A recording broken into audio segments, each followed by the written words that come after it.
Hello everyone, Junkmaster3 here, and I'm finally back after 1 week with a new video. And in the previous video I actually mentioned that I would make a video about slasher movies and so on, but instead of that I'm actually going to talk about some horror movie sequels that isn't really that good in my opinion. So some of the worst horror movie sequels out there. So what are we waiting for? Let's begin immediately. And first up we got Jeepers Creepers 2. I was not a big fan of this movie at all, and even know that some people actually say that this movie is even better than the first one. I can't really understand that. I mean, you all got different opinions, but in my opinion this horror movie sequel was not really that good at all.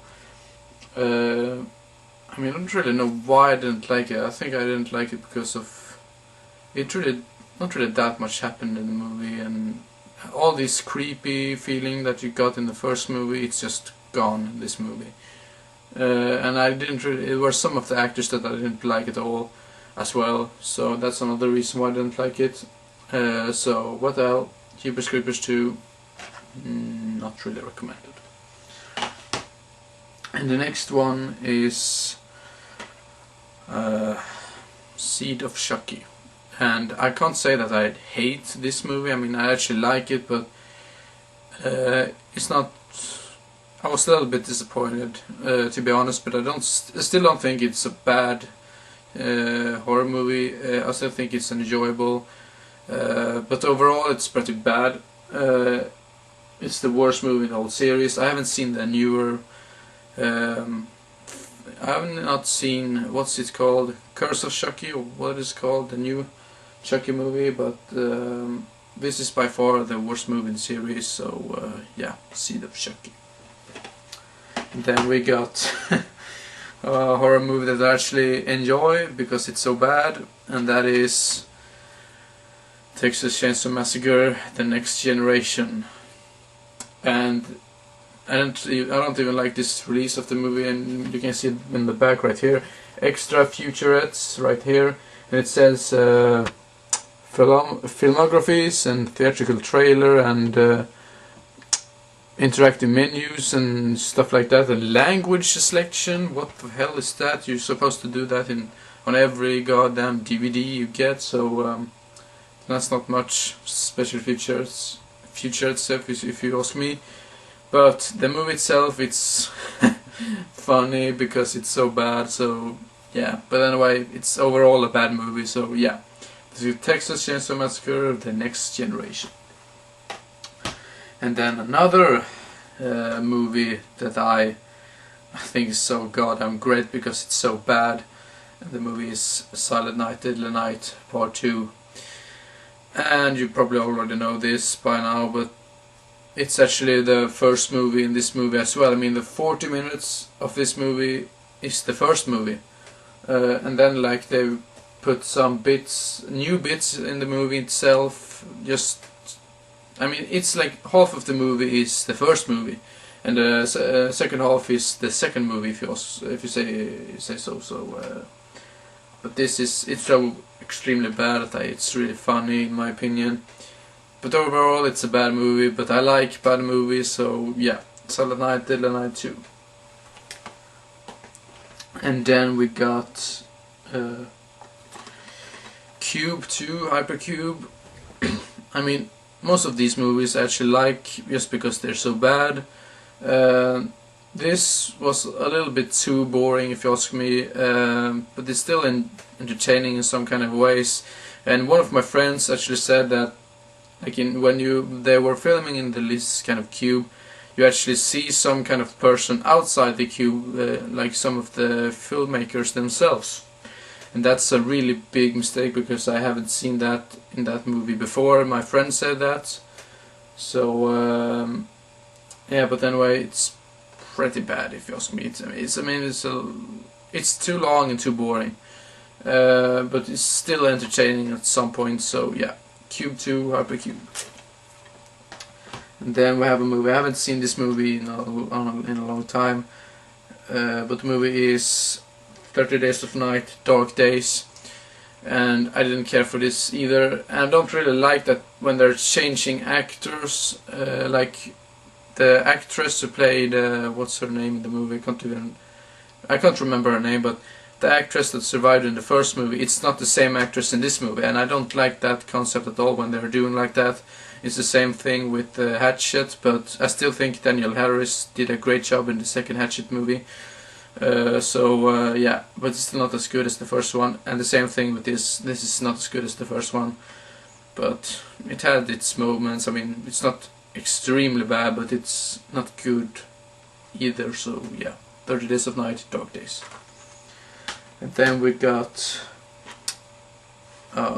movie Sherlock Revelation. This is the 7th movie in the series, and the first question that I asked myself was that what the hell did this have to do with Children of the Corn? I mean, corn, like a cornfield or anything, but there's not a single cornfield in the whole movie, so you just wonder what the hell is this? Probably something in the end of the movie was some cornfield or something like that, but overall it was pretty bad. And that's probably the biggest problem I have with the movie. It's that it's called Children of the Corn when it's almost no cornfield at all. I mean, it's the same with the Silent Night, Deadly Night 4. I mean, it doesn't have anything to do with Christmas, and that's a big problem that I got with some movies, with the concepts and all that. So when they're naming them like that, but it was okay. Children of the Corn Revelation. And then we got this. This is by far the worst movie in the series, and that is Wishmaster 3, Devil's Stone.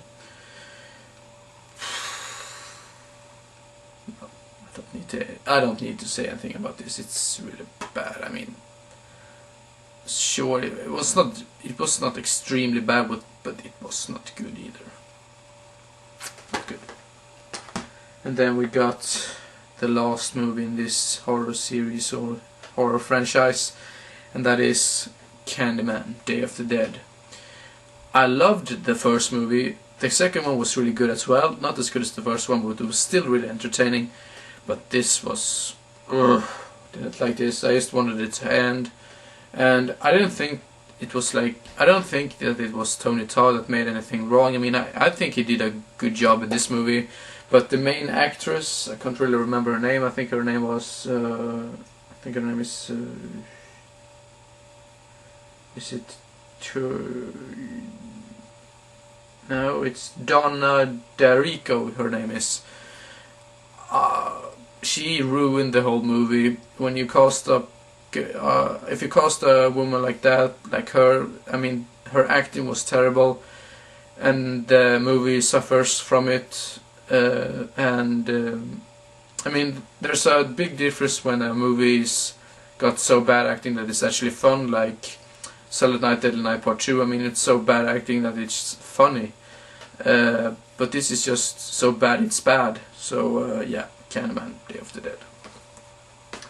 And then we got another movie that I was very disappointed on, and it's the 9th movie in the Friday the 13th series, Jason Goes to Hell. The only reason why I bought this was because I just wanted to complete the whole series.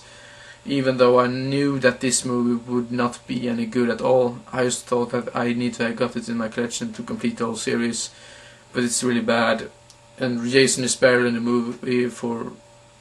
He's like almost not in the movie for even 5 minutes or so, just in the opening sequence or whatever.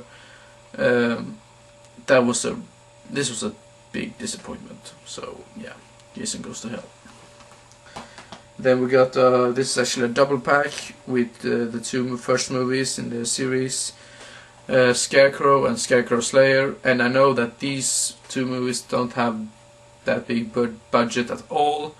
I mean, really low budget, I believe. The first one, I mean, these movies got a lot of crap.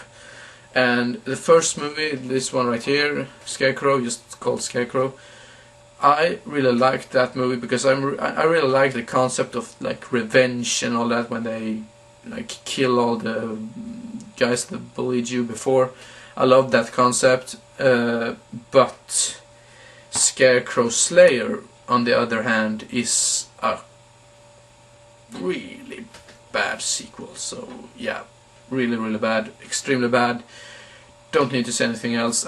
I even think that Tony Todd was in this second movie. I'm not really sure. I think he was in that movie, and he didn't do a good job at all either. So yeah, Scarecrow Slayer, not recommended. And then probably the sequel that I was most disappointed on, probably, and that is Howling 2. Your Sister is a Werewolf.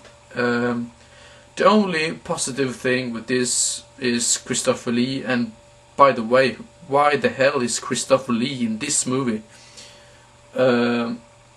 But to be honest, there were some sequences that I actually liked in this movie, but it was not that much that I liked at all. I even didn't really like the first movie. I mean, it's a good movie, but not a masterpiece. And I think I have to rewatch the first movie, because just before I watched the first movie I saw The Green Mile, and The Green Mile is like a masterpiece. And then you feel that when you watch the masterpiece, then after you watch The Green Mile you're like, I don't want to watch any more movies today, because this movie fulfilled my evening. So I still got to give the first Howling movie a chance again, but the second one I didn't like this movie at all. Some sequences were good, but overall it was pretty bad. So yeah. But anyway, Howling 2, Your Sister is a Werewolf. Thank you very much for watching, and I'm sorry that I haven't posted any videos in like the last week or so. I promise that I'm going to make a DVD update probably next week or so, and I hope to see you again as soon as possible. So see you next time. Bye bye.